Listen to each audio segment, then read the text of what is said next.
Dear students, welcome to my channel. আজকে আমি তোমাদের জন্য একটি 5 মার্কসের কোয়েশ্চেন রেখেছি। কোয়েশ্চেনটি দেখে নাও। কোয়েশ্চেনটি হলো বহুত্ববাদী সার্বভৌমত্বের ধারণা বা সার্বভৌমত্বের বহুত্ববাদী ধারণা, দুটোই একই। তো চলো আর সময় নষ্ট না করে শুরু করা যাক।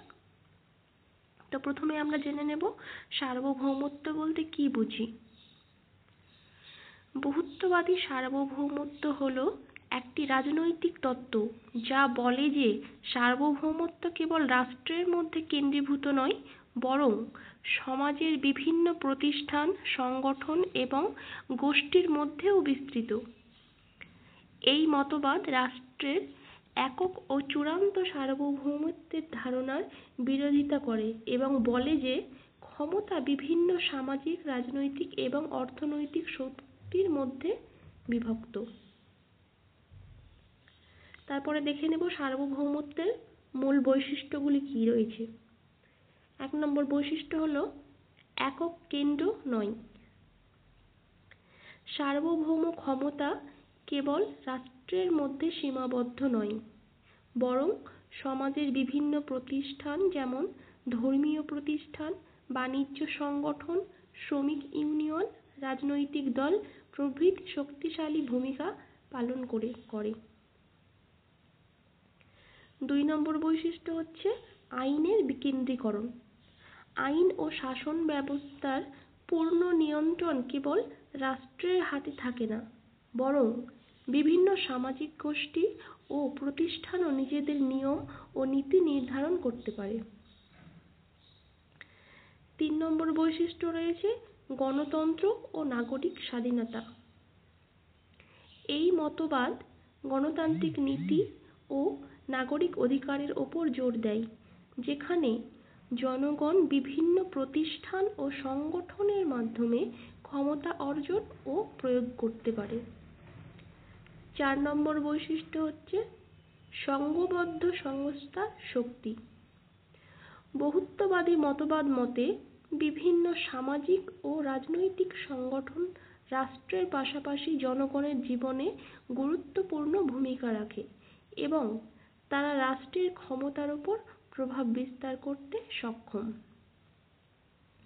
এবার দেখে নেব সার্বভৌমত্বের সীমাবদ্ধতাগুলি কি কি।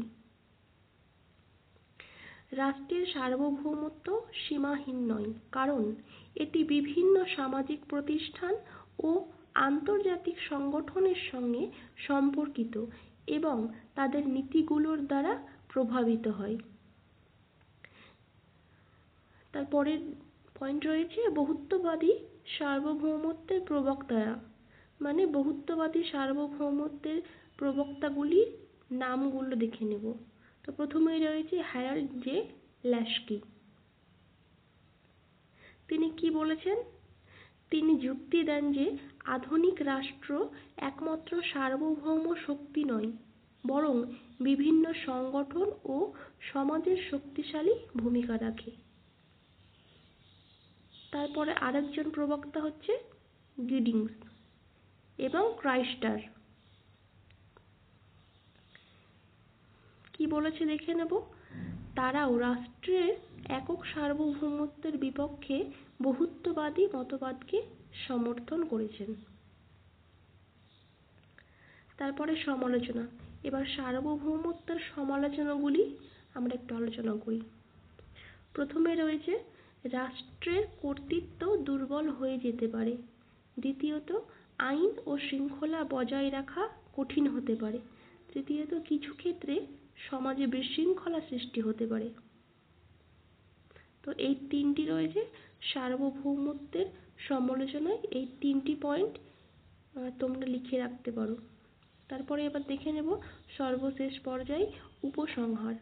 উপসংহারটা আমরা এবার দেখে নিই।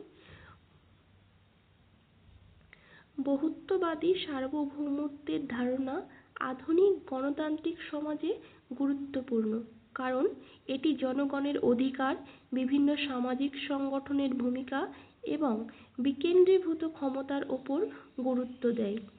তবে এর চ্যালেঞ্জও রয়েছে, যা দক্ষ প্রশাসন ও সুশাসনের মাধ্যমে সমাধান করা সম্ভব। তো এই ছিল আজকে আমাদের 5 মার্কসের জন্য একটি নোটস। যদি তোমাদের এক্সামে সার্বভৌমত্বের বহুত্ববাদী ধারণা সম্পর্কে প্রশ্ন আসে তবে তোমরা এই নোটসটি লিখে রাখতে পারো।